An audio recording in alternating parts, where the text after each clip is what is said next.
अस्सलाम वालेकुम, मैं हूं आसिफ अली और आप देख रहे हैं सफ़ाली टाइम। इस वक्त मैं मौजूद हूं कराची के इलाके कज़ाफ़ी टाउन में और जिस जगह पर मैं खड़ा हूं ये कहलाता है कज़ाफ़ी टाउन का पुल या यूनुस सुरंगी का पुल।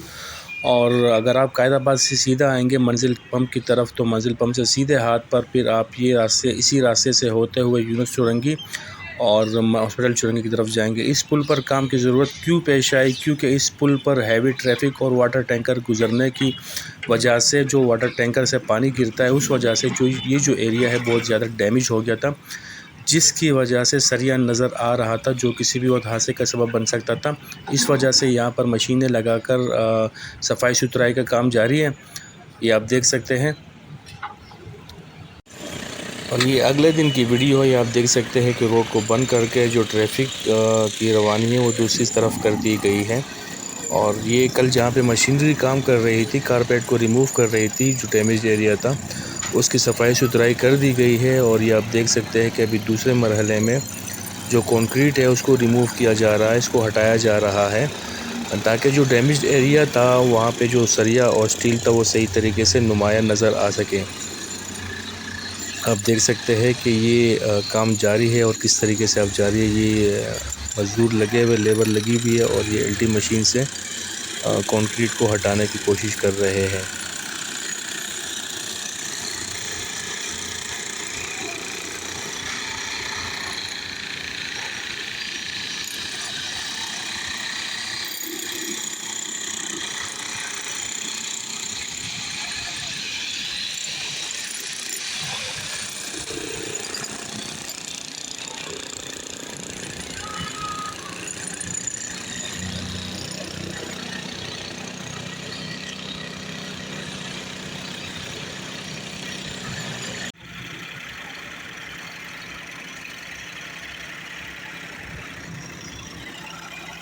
वीडियो को आखिर तक देखिएगा और वीडियो को पसंद आए तो लाइक भी कर दीजिएगा।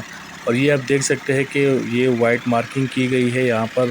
इसका मतलब है कि जहाँ तक वाइट मार्किंग की गई है वहाँ तक कंक्रीट को रिमूव किया जाएगा और जो स्टील है उसको ज़ाहिर किया जाएगा। यही डैमेज एरिया है और इस पर ज़्यादा फोकस करना है इनको।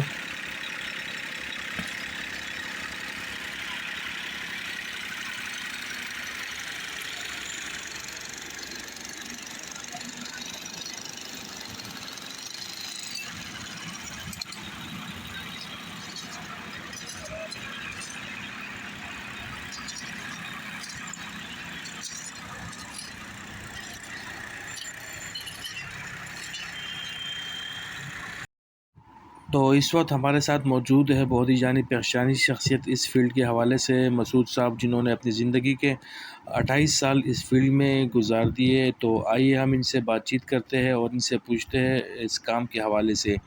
अस्सलाम वालेकुम मसूद साहब। वालेकुम अस्सलाम। तौफीक साहब कैसे हैं? अल्लाह ताला का शुक्र, आप सुनाएं। अल्लाह का शुक्र है। मसूद साहब, सबसे पहले आपका बहुत शुक्रिया, आपने इतने बिज़ी टाइम में से टाइम निकाला। और मसूद साहब, थोड़ा सा बताइएगा इस पुल के हवाले से, जो पहले काम हुआ था इस पुल पर और अभी जो काम हो रहा है इस पुल पर, तो क्या समझते हैं? अब जो पहले वाला काम था वो अच्छा था या जो अभी हो रहा है ये काम अच्छा है? थोड़ा सा बताइएगा प्लीज़। आसिफ भाई, इसको हम इंशाअल्लाह कोशिश कर रहे हैं कि काम को बेहतर से बेहतर कर सकें। और हमारी कंसल्टेंट ये कंसल्टेंट है जो इस प्रोजेक्ट को इस वक्त जो है देख रही है, तमाम मामला को। तो इस ब्रिज की वजह से काफ़ी, क्योंकि इंडस्ट्रियल एरिया है, सारा जो ट्रैफिक है वो यहाँ से ही गुजरता है, वो काफ़ी डिस्टर्ब हुआ था। और ये ब्रिज डैमेज हुआ था जिसको हमने इस वक्त पूरा उसको डेक स्लैब को रिमूव किया है और दोबारा इसकी कंक्रीट हम करेंगे इंशाल्लाह। 2 से 3 दिन में हमारा जो पूरी कोशिश है जब हम 2-3 दिन में इसकी कंक्रीट पोरिंग दोबारा कर दें इसको। तो बाकी अल्लाह ताला बेहतर करने वाले, अपनी कोशिशें पूरी कर रहे हैं कि अब जो काम हो वो बेहतर से बेहतर हो सके, उस क्वालिटी को हम मेंटेन करें, सारी चीज़ों को हम सीक्वेंस वाइज लेके चल रहे हैं। मसूद साहब, ये काम स्टार्ट होने से पहले मैं भी 2-3 मरतबा यहाँ से गुजरा हूँ, तो इसमें सरिया एक्सपोज हुआ था। तो इसकी क्या वजूहत हो सकती है? वो सरिया क्यों एक्सपोज हुआ था, किस वजह से? देखिए, इसमें बहुत सारी वजूहत हो सकती हैं कि एक तो लोड है इस ब्रिज के ऊपर काफ़ी, और कुछ ऐसा है कि जो टैंकर्स भी यहाँ से गुजरते हैं, कुछ पानी उनमें से गिर रहा होता है जिसकी वजह से कि हमारा एस्फॉल्ट जो है खराब होता है, तो सबसे पहले एस्फॉल्ट खराब होता है ऊपर का, उसके बाद जो उसका इम्पैक्ट है वो नीचे कंक्रीट पर जाता है, जिसकी वजह से कंक्रीट भी फिर खराब होने लगती है। तो आहिस्ता आहिस्ता ये पूरा एक प्रोसेस है जिसकी वजह से डैमेज होना शुरू हो जाता है और टाइम लगता है इसमें डैमेज होने में। तो इंशाल्लाह कोशिश है कि अब काम जो है वो बेहतर से बेहतर हो, मतलब। लेकिन अब जब हम इसकी कंक्रीट अब जो हम करने जा रहे हैं उसके लिए हम काफ़ी लोगों से जो सीनियर इस फील्ड के हैं और जितनी अच्छी जो कंपनी है मटेरियल्स के हवाले से भी, जो केमिकल्स के हवाले से, हम उन्हें बुला रहे हैं। और जो हमारी यहाँ पे लैब्स हैं कराची में जो टेस्टिंग करती हैं, उन्हें भी हम उनसे भी एडवाइस ले रहे हैं कि हम कौन से जो है कंक्रीट्स के लिए केमिकल्स को यूज़ करें, कौन सी कंक्रीट को यूज़ करें। हम उन तमाम लोगों से एडवाइस ले रहे हैं इस बारे में।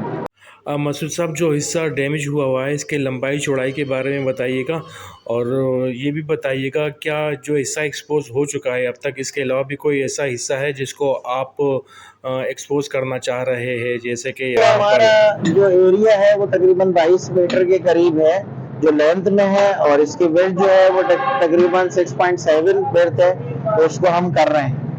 तो इंशाल्लाह देखें, हमने उसी एरिया को जो था अपने उसमें कवर किया है सारे को जो डैमेज हुआ था। अच्छा मसूद साहब, ये बताइएगा इस वक्त चूँकि शटरिंग नहीं लगी हुई, शटरिंग लगने के बाद क्या प्रोसीजर होगा इसका, जो भराई का अमल होगा इसमें यहाँ पर, तो जो भराई होती है ये भी वैसे ही भराई होगी, मतलब वही माल आएगा इसमें, वही मिक्स माल आएगा जो आम घरों में भराई होती है जिस माल से, या यहाँ पे कोई अलग किस्म का कोई माल आता है, कोई केमिकल लगा होता है? नहीं, ये घरों से तो बहुत अलग हट के कंक्रीट होती है, और जो हमारे डिज़ाइन के मुताबिक जो PSI स्ट्रेंथ होती है उसके मुताबिक हम इस कंक्रीट को यूज़ करेंगे, और उसमें हम मुख्तलिफ एडमिक्सर्स और केमिकल्स का इस्तेमाल करेंगे जिसके लिए हम एडवाइस ले रहे हैं। अच्छा, लैब से और केमिकल्स कंपनीज से हम पूछ रहे हैं उसको बार बार। अच्छा मसूद साहब, ठीक है, मैं ये देख रहा हूँ कि पीछे स्कूल पर वाइब्रेशन भी हो रही है, गाड़ी जा रही है तो वाइब्रेशन हो रही है। इसीलिए इसको पूरे जो इसकी डेक स्लैब थी उस पूरे एरिया को हमने डिसमेंटलिंग किया है, और दोबारा नीचे फॉर्मवर्क लगा के दोबारा इसकी कंक्रीट इंशाल्लाह उसी थिकनेस में करेंगे, लेकिन अब इसका प्रोसीजर चेंज होगा थोड़ा कंक्रीट का। मसूद साहब, ये बताइएगा कि कंक्रीट कंप्लीट होने के बाद इस पुल के दूसरी साइड पर जो ट्रैफिक है, उस ट्रैफिक से कंक्रीट पर कोई असर तो नहीं पड़ेगा वाइब्रेशन से?